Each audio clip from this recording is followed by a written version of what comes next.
there's a very real possibility that one night something could happen. You could have an abdominal aortic aneurysm that ruptures.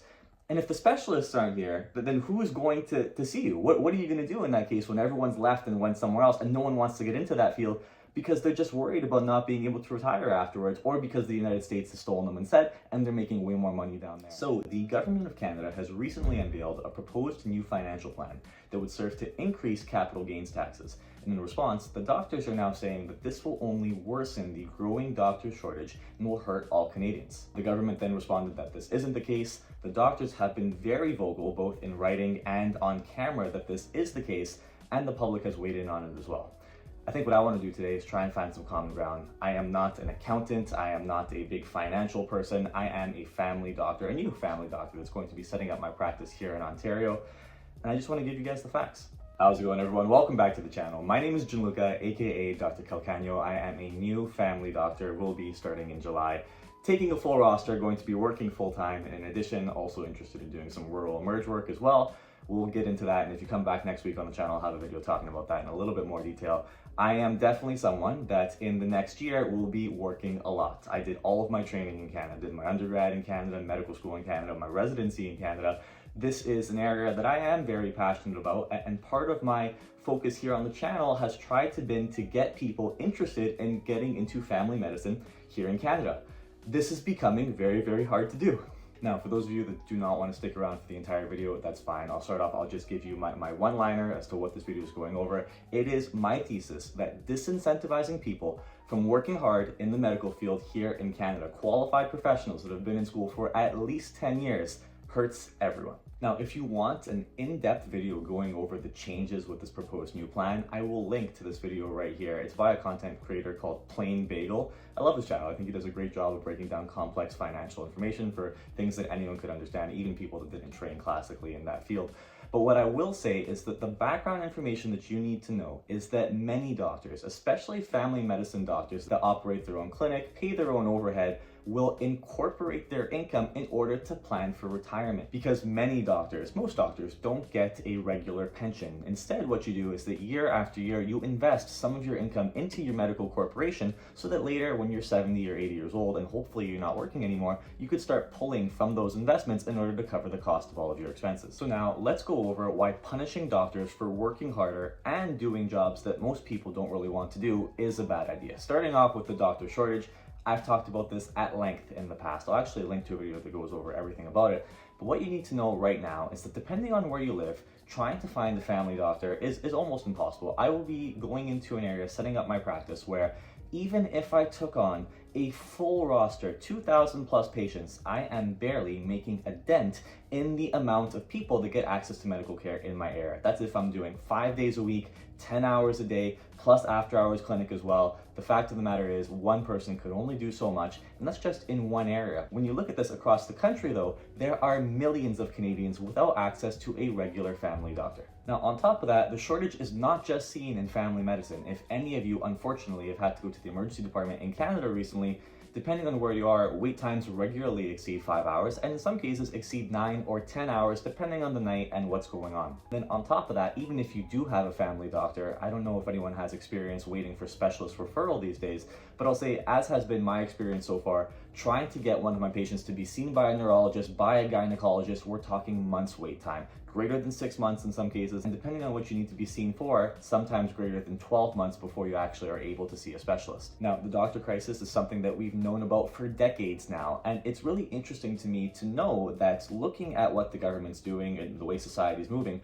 there are many times more barriers that are popping up to new people getting into medicine and not as many incentives. And I just feel like that as the years go by and I continue to talk about this and look into this, we are going backwards and not forward, and this plan serves to reinforce that notion. Now, the second point that we absolutely need to talk about is that doctors are some of the highest earning individuals in society. But we are not James Bond movie villains with a monocle and a top hat. We are professionals that have sacrificed 10 to 15 years of our lives in the prime of our lives, our late teens, early 20s, and then 30s, in order to stay up late studying for exams, stay up late in the hospital, go through medical school, go through residency after that, miss birthday parties for our newborn children, have to delay having kids in many cases and not getting married, just so that we could stay overnight at the hospital, trying our best to learn things and also help people at the same time. So yes, the average salary of many doctors is well over $200,000, in many cases over $300,000. But when you compare that to other professional specialties out there, the average Harvard graduate lawyer starts off at a base salary of around 200,000 American dollars per year. And when you're comparing the doctors to the lawyers and many other professionals in the area, it is not unreasonable, given the amount of training that a doctor has to go through and the amount of work that they do every single week. You have to at least have a comparable income in order to incentivize people to keep going into medicine and to not switching and going to the other fields that are also making similar amounts of money, in many cases for doing less work and having better working hours. But on the other hand, if we're just going to be comparing apples to apples here, when you're choosing to go into the medical field, many people understand that there is a spectrum of how much doctors get paid. Not all doctors get paid the exact same amount of money. And when you increase the amount of money that people perceive that they're going to be losing from their retirement, you're going to make them steer away from the lower paying specialties like pediatrics, like family medicine, and instead go into other more specialized fields. As a result, whatever you're seeing right now in terms of Canadians not getting access to a primary care provider will only get worse over time. One thing that I personally didn't even understand until I got to this point in my career is just how expensive it is to keep a medical office open. Just even trying to do the bare minimum calculations and giving myself leeway here and here, and maybe I won't get the most expensive equipment in this area. I can't keep my office open for less than $100,000, maybe $125,000 per year. That is not an expense that many specialists need to take on, depending on what field they're getting into. It is a lot, and it's something that when we have these discussions about taxes and things, that most people are not factoring in when they're considering the practice of running a family medicine or a primary care office. And finally, the last point that I'll offer everyone in terms of these are the facts. This is what I've noticed so far, and being in this position that I'm in, where I make YouTube videos and I work as a doctor and I was very closely integrated with medical students and teaching and tutoring, I've had more requests in the last maybe week and a half from students asking about how they could transition from working in Canada to the States moving forward, and have had a few inquiries from students saying that, yeah, I'm no longer interested. It seems like as time goes on, this is only getting worse and worse. And when you look at the raw numbers coming out of the United States, especially if you're going to work in a state with way less taxes than Canada, it's almost a no-brainer. The financial side of me, in a certain respect, actually needs to stop sometimes and think, like, I'm doing this to why am I choosing to stay in a place where I'm going to need to work harder just so I could lose more money and need to work longer with less support from specialists and less imaging and all these other things as well. Having just written all of the USMLE American medical exams and having passed them all, I'll tell you that in my position, it is not very difficult to move down to the United States. This isn't something that I want to do right now. I am very excited to be opening my office here in Canada, in Ontario. But at a certain point, I don't understand how people could be angry at these medical students that are now actively looking into going elsewhere, especially when they're graduating with hundreds of thousands of dollars in debt and all of these problems that we have. And it just seems like over time, the incentives aren't there, the support is not there. And in a certain aspect, I can't blame people at all for wanting to leave. It's happened in the past. And the Canadian medical education is some of the best anywhere in the entire world. There are many countries that are actively interested in taking Canadian graduates to go and work there. And I am seeing it. I could promise you that in talking to medical students right now, there are many people that have approached me and asked about the process so far. And all right, everyone, that is today's video. That's going over the points and the facts, and you're free to think about this however you'd like. I feel like many times this topic gets like way more politicized than it needs to be, keeping in mind that the very nature of this argument is a political discussion to be had in terms of taxation and what is fair in society. I just, I see it both ways, and I really try and see it from the point of view in people that don't have any connection to medicine. I even really try and look at this topic from the scope of people that actively hate doctors. I know many people that hate doctors, unfortunately, because as someone that is just finishing training right now and is going into it and is so very excited about the field, we're trying our best. I promise you, all the new doctors, we're just really trying our best, and many of us are so excited to begin working finally.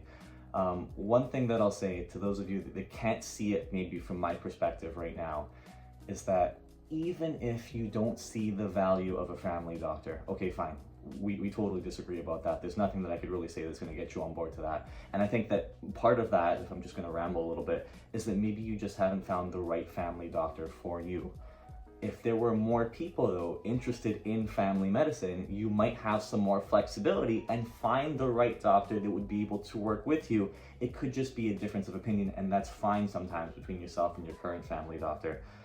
But what are we going to do about the cardiologists, the cardiovascular surgeons, the neurosurgeons? What are we going to do when these people can't stay in Canada? Everyone at some point might need, there's a very real possibility that one night something could happen. You could have an abdominal aortic aneurysm that ruptures. And if the specialists aren't here, then who is going to see you? What are you going to do in that case when everyone's left and went somewhere else and no one wants to get into that field because they're just worried about not being able to retire afterwards, or because the United States has stolen them instead and they're making way more money down there? I think that this is really an issue that we haven't thought through. And at the same time, bringing it back to that, again, that's just to appeal to people that don't really see the value of a family doctor. Fair enough. I totally disagree. In many cases, if I could prevent your heart attack, then you don't have to suffer all of those complications of having gone through surgery and what that's like after an open heart surgery. The value of family medicine cannot be understated, and I think that this new proposed financial plan is serving to both disincentivize people from going into family medicine, and you're taking all of our specialists and sending them elsewhere where they're going to make more money as well. And that's just the current understanding that I have right now. If anyone has any questions, please leave them in the comment section below. I hope you enjoyed today's video. I'll see you all in the next one. We're going to be getting heavy now into my experience with setting up my office and working, and we're going to talk about rural merge next week. I hope you enjoyed this one. See you all in the next one. Everyone take care.